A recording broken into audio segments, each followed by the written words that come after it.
የዛሬ ባለ ታሪካችን በማህበረሰቡ ቡዳ ከሚባል ቤተሰብ የተወለደ አንድ ወጣት በአጋጣሚ ካያት አንዲት እንስት ፍቅር ይዘዋል። ከዛን ቀን ጀምሮ እሷን መከታተል ይጀምራል።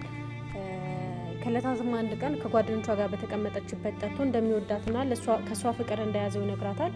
እሷም በጣም በንቀትና በጣም በማዋረድ እንዴት አንተ ከኔ ፍቅር ይዘሃል? እንዴት እኔን ትወደኛለህ? አንተ የቡዳ ልጅ ከሆነ ቡዳ ከሆነ እንዴት ከኔ ፍቅር ይዘሃል? በማለት በጣም በማሸማቀቅ ታዋርደዋለች። በጣም በፍርሃትና በድንጋጤ ቆሞ ይቀራል። ከዛም በኋላ በጣም በመናደድ ያያታል። በቆመበት ጥላው ትሄዳለች።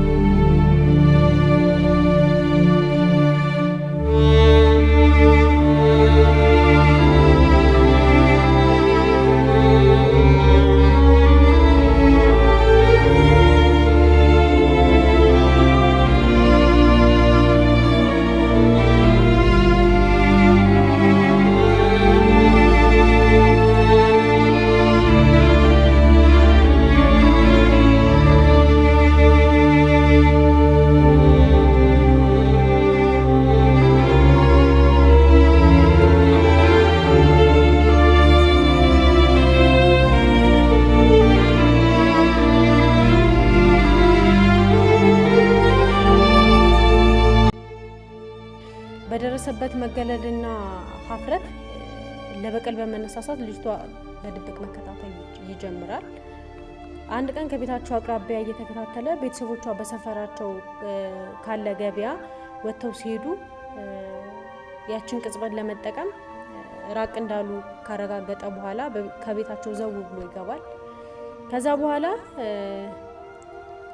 ሟች ቤት እየጠረገች ነበርና ስታየው በጣም ትደነግጣለች፣ በጣም ትለምነዋለች እንዳይነካት፣ በጣም ትፈራለች በጣም። ነገር ግን ምንም ሊተዋት አልቻለም፣ ሊራራላት አልቻለምና ደፍሯት አንቆ ገሏት ጥሏት ይሄዳል።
ቤተሰቦቿ ከሄዱበት ሲመለሱ ያዩትን ነገር ማመን አልቻሉም። በጣም ይደነግጣሉ።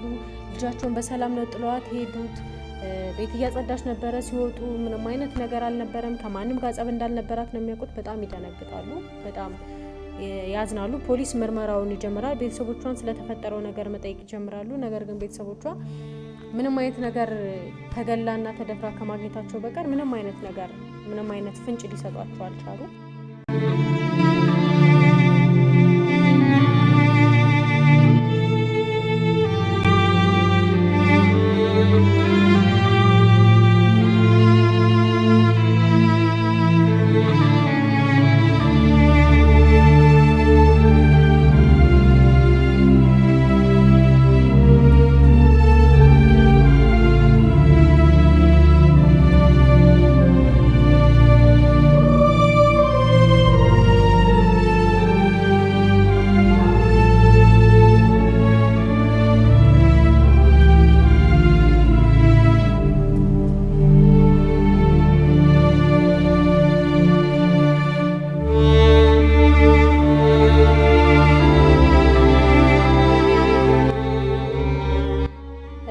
ፖሊስም የቤተሰቦቿን ቃል ከተቀበለ በኋላ ሰፈሩን በመቃኘት ይጀምራል። አካባቢያቸውን መቃኘት ይጀምራል። ወንጀለኛው በሰዓቱ ሲሮጥ ጥሎት የነበረው የአንድ እግር ጫማ ያገኙታል።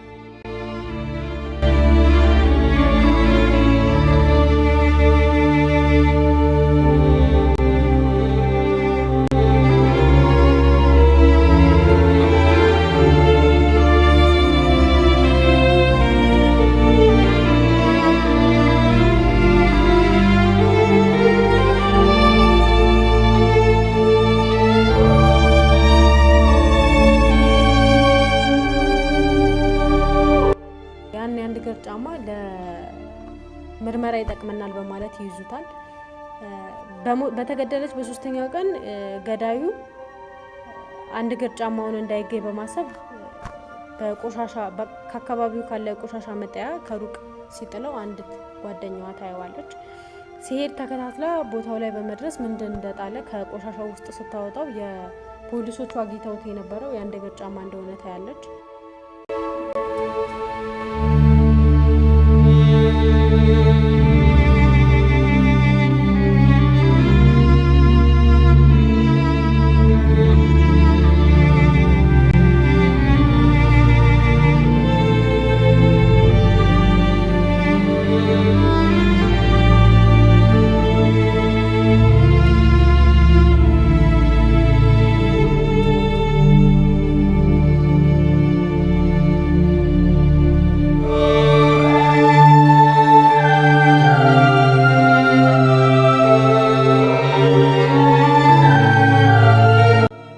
ፖሊሶቹ ሩጣ በመሄድ ያገኘችውን ጫማ በመናገር በመስጠት ደመቀ ነው አውቀዋለሁ፣ እንደዚህ አይነት ሰው ነው፣ እንደዚህ ነው፣ ደመቀ ነው በማለት ትናገራለች።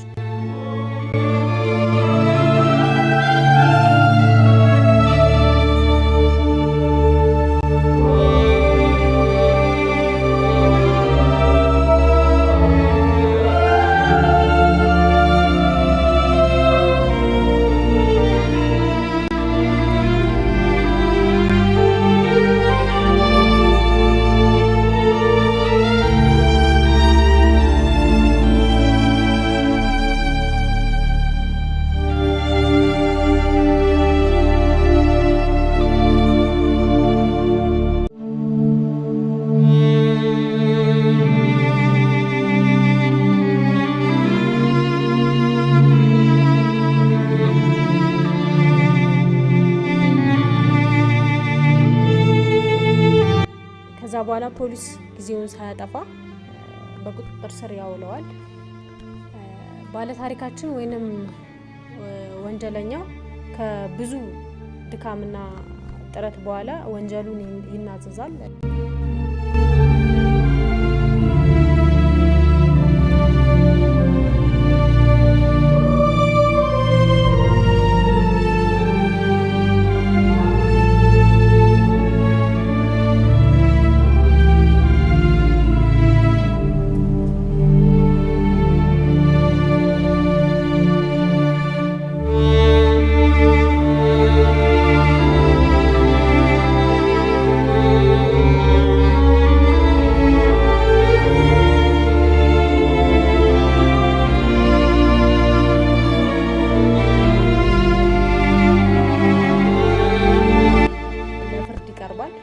ከዛ በኋላ ወንጀሉን ራሱ ስለተናዘዘ ማቅለያ ተደርጎለት የ19 ዓመት ጽኑ እስራት ተፈርዶበት በእስር ላይ ይገኛል።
ለዛሬ የነበረን ታሪክ ይሄን ይመስል ነበረ። ቀጣይ በሌላ ፕሮግራም እንገናኛለን። ቸር ሰንብቱ።